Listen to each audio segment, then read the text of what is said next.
So while campus activists and so-called protesters shut down free speech with threats of violence, at least we know there is some justice in this world. Caleb O'Neill, a student at Orange Coast College, has just been suspended. Was it for torching a dorm or beating up a motorist? No, he filmed a video of a professor comparing Donald Trump's election to terrorism. We have been assaulted. It's an act of terrorism. One of the most frightening things for me and most people in my life is that the people committing the assault are among us.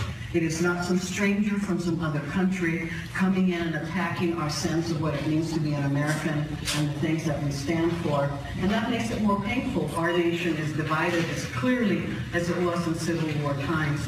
And my hope is that we will get some good leadership to help us to overcome that.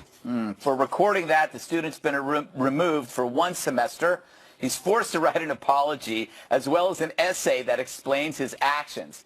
Now, that's what I call re-education. He's being punished for precisely what college used to teach you, independent thought. No word yet on whether the teacher will also write an essay on why she's still allowed to teach. Anyway, Caleb held a teacher accountable, and for that, he's being held accountable. It's another one of those examples in liberal culture where you're only a whistleblower if you're blowing the whistle on things liberals hate. I'm sure if the professor was making fun of 50-odd gender pronouns or raised skeptical questions about climate change, this student would be exalted. Instead, by shining a light on an infantile example of academic intolerance, he's given the boot temporarily. So remember Caleb's name, and when he graduates, hire him. Exactly what I was saying. Actually, you know what, Kimberly? Yeah.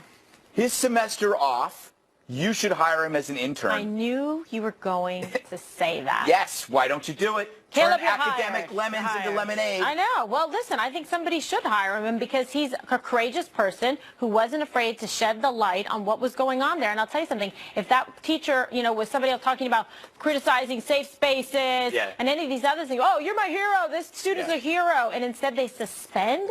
And by the way, permanently mark his record. I got to tell you, this is what kills me, Dana. They suspended him because he violated a code of conduct with unauthorized use of an electronic device. If that's the case, why does he have to explain his actions if it was just a technicality? Right, and write an entire essay. Yes. Actually, he should get an internship at, like, National Review. Or he should apply for one of those Peter Thiel scholarships where you drop out of school and you get a certain amount of money in order to start a business, because he's kind of entrepreneurial. Those are very good National ideas. Review wouldn't have him. That was a nice little minute It's on the wrong side of that Trump argument for them. I remember this story. Remember in December? It's all for Trump now. Yeah. Remember in December when this first came out? And there was something in the California statute that allowed them to do this, but it was dismissed as, oh, yeah, that's just a line in the statute. There's no way they would ever hold him accountable for this. It's just a technicality. And guess what? He's suspended. Yeah. Blown away. I want to read his essay. That's what we should do. We should get his essay and read it here on the pod. Write it. Oh, okay. Caleb. Well, I don't want to get... Call me. I'll write it for you. It'll be great. Direct message. That's what he should have done in the Greg first on place. Twitter. Yes. That's what he should have done in the first place. He should have written a critical response to what the professor had to say. Yeah. But I think he politicized it. But nonetheless, there's no arguing with the idea that what's going on these campuses is one-sided and wrong, especially you silence people you don't like. Yep, that's true. I mean, and that extends to speakers. I can speak. And how many pieces of information that a teacher puts up, a professor puts up in a classroom goes up on the internet, and no one gets suspended for that. Yeah, exactly. Or when people film cops just trying to do their job, that's considered, they get accolades. Okay, one more thing. Next.